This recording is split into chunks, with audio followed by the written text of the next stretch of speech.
Fendant les cieux brûlants, brisant les mers agitées, depuis des tréfonds ardents, ou bien de déserts gelés, de sa lame trempée elle pourfend, nul hérétique ne peut l'abdiquer, ne laissant qu'une mare de sang. Voici le tutoriel grande épée.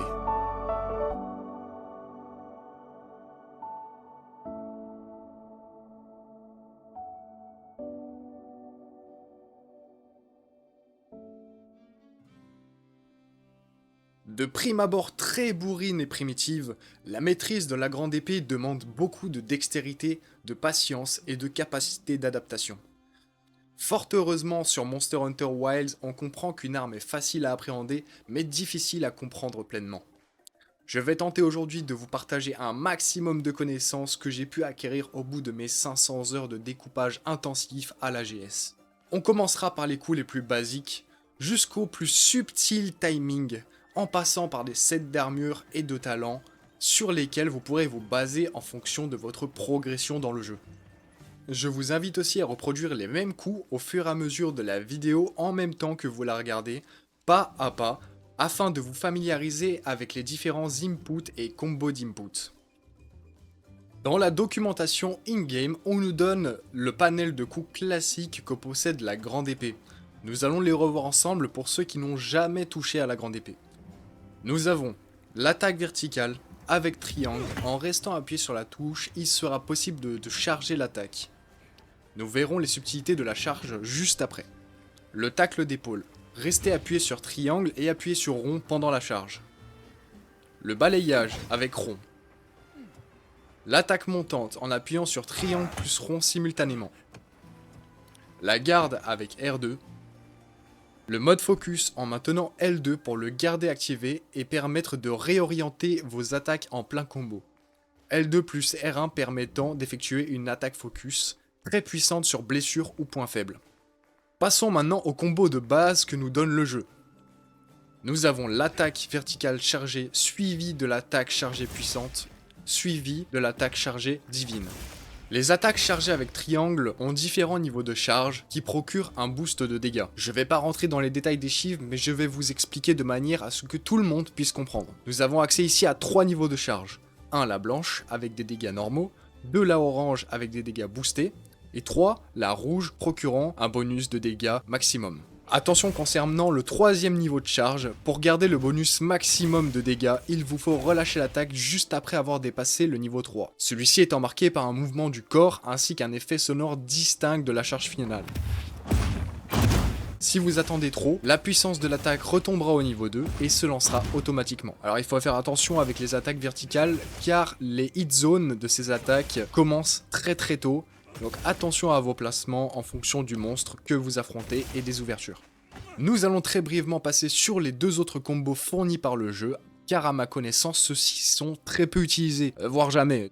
On a donc le balayage suivi du coup d'épaule, suivi d'un balayage bondissant en appuyant 3 fois de manière consécutive sur rond. Et puis le balayage ainsi qu'une attaque montante avec rond suivi de triangle plus rond et de manière infinie. Donc rond, triangle plus rond, etc. etc.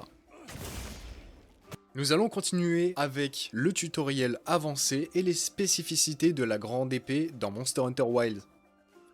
Il y a plusieurs spécificités, des complexes et des basiques. Nous allons commencer ici par les plus basiques.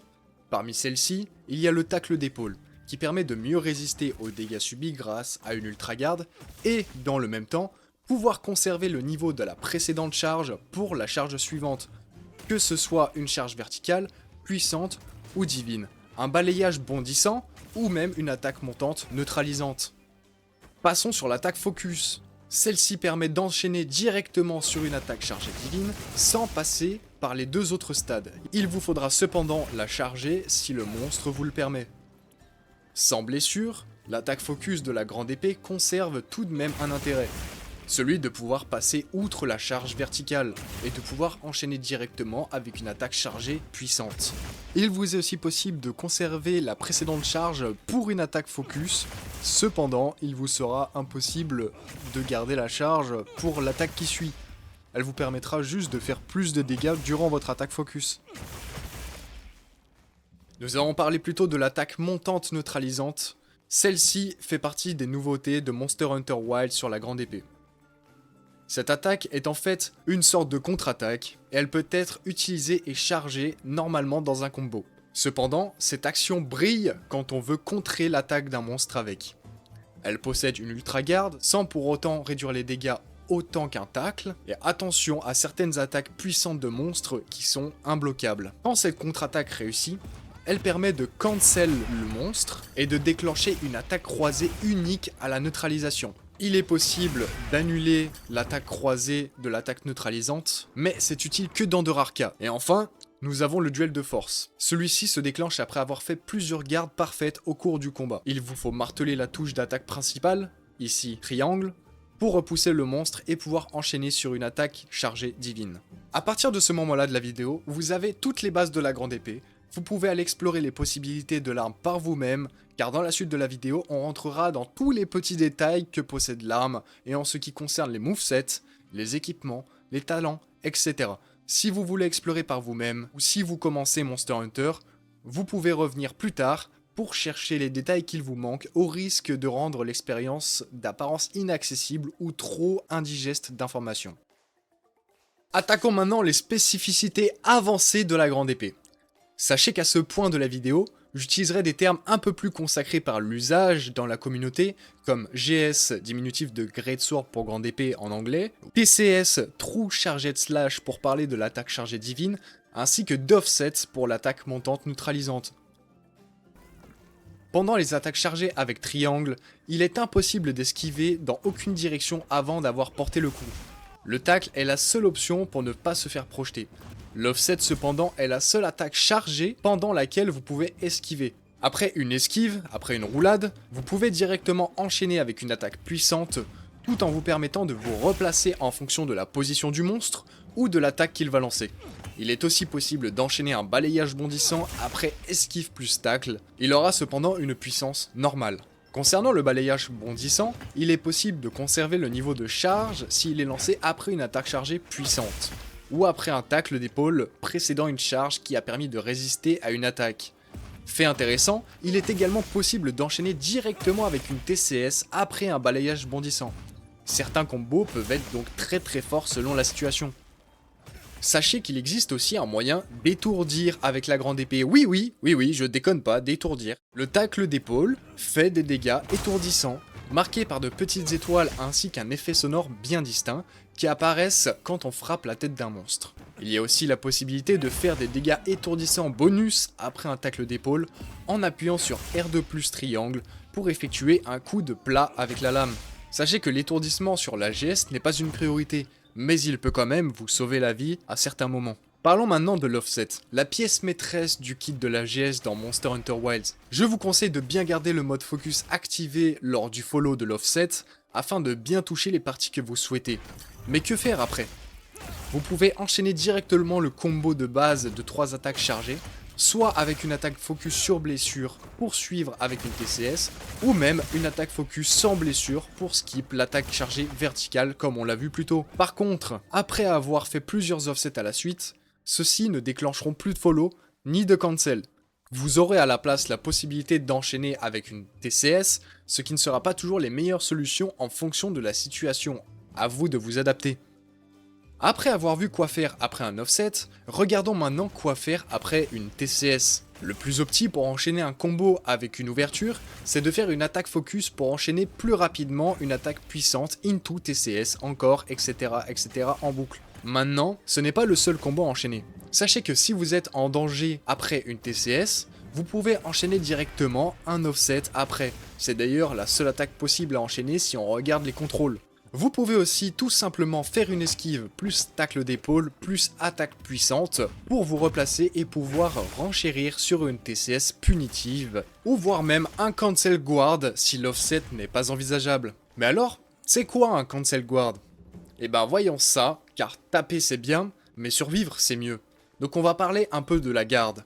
En combo, il est possible de mettre la garde plus rapidement qu'en appuyant bêtement sur R2. Pour ça, il faudra orienter le joystick dans une direction en direction de l'attaque imminente, si possible, permettant d'effectuer un cancel guard, c'est-à-dire de cancel l'animation de rétablissement après un coup.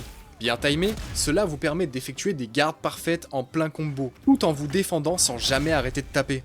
Les gardes parfaites sont vraiment God tier. Elle vous permet entre autres d'annuler ou de réduire grandement les dégâts subis, l'endurance utilisée, de ne pas perdre votre positionnement, de reprendre une posture d'attaque ou d'esquive plus rapidement, et peut-être même cancel l'animation d'une attaque chargée, mais pour beaucoup ceci est considéré comme un bug, et ne se produit que rarement et dans certaines conditions que je n'ai pas réussi à réunir pour cette vidéo. Petite astuce qui fonctionne sur toutes les armes, mais comme je l'ai appris assez tard, je vous le partage ici, ça pourra peut-être vous aider. Cela concerne l'utilisation de munitions de fronde avec l'arme dégainée, permettant une meilleure fluidité dans le gameplay. Il est possible de charger les munitions de fronde et de les lancer, même avec l'arme en main. Pour cela, il vous faudra passer en mode focus en appuyant sur L2 avec l'arme dégainée, puis appuyer sur L3, donc le clic du joystick gauche, pour lancer un projectile de fronde. Les utilisations possibles sont nombreuses. Flasher un ennemi en l'air, l'empêcher de s'enfuir grâce à un leurre, le faire changer de zone avec une capsule de bouse, déclencher des explosions élémentaires avec des structures générées par les attaques de gardiens, les cristaux de Willet, ou faire tomber un rocher ou un événement de l'environnement avec des munitions infligeant des dégâts récoltés sur la map ou sur certains petits monstres, voire même des capsules de bouse, ça peut marcher. Nous en avons terminé avec les différents movesets et astuces en combat pour la GS.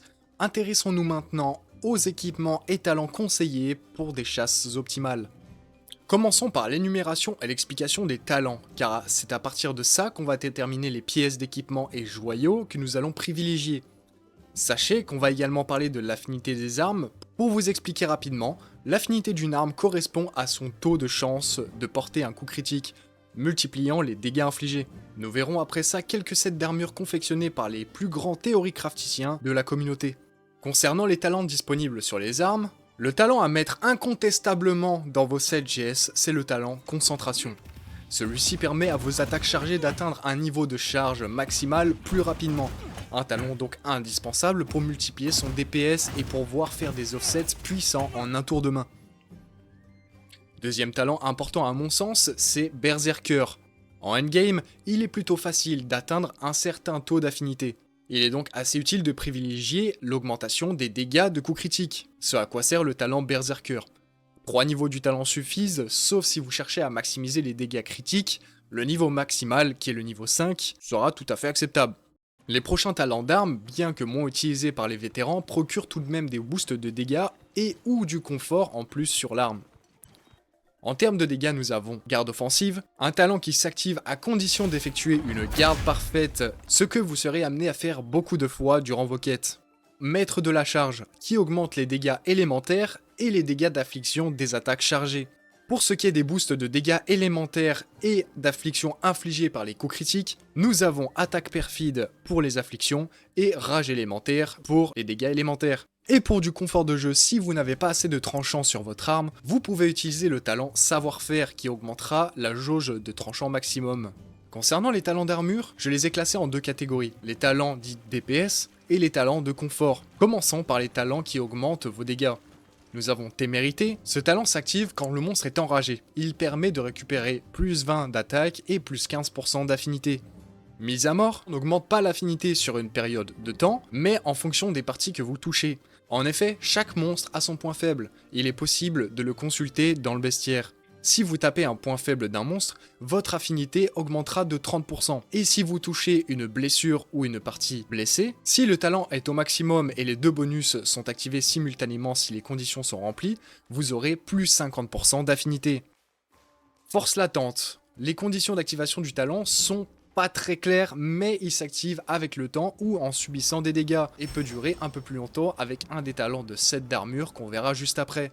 Corps et âme, lorsqu'il est au niveau maximum, augmente l'affinité de 30% lorsque l'endurance est à son maximum. Peut être activé plus longtemps grâce à un autre talent de set d'armure que l'on verra également après. Et puis contre-attaque, qui augmente l'attaque de plus 25 lorsqu'il est actif. Pour activer l'effet du talent, il faut se faire renverser par une attaque. Passons ensuite aux explications concernant l'utilité des talents qui augmentent votre confort de jeu à l'AGS. Athlète, qui permet de réduire les coûts d'endurance fixes, comme les esquives, les blocages avec la garde, etc., de 50% au niveau max. Métabolisme, qui augmente l'efficacité de la récupération de l'endurance de 50% au niveau max. Bouchon d'oreille annule ou réduit les dégâts des rugissements de monstres, permettant de profiter d'ouverture pour asséner plus de coups.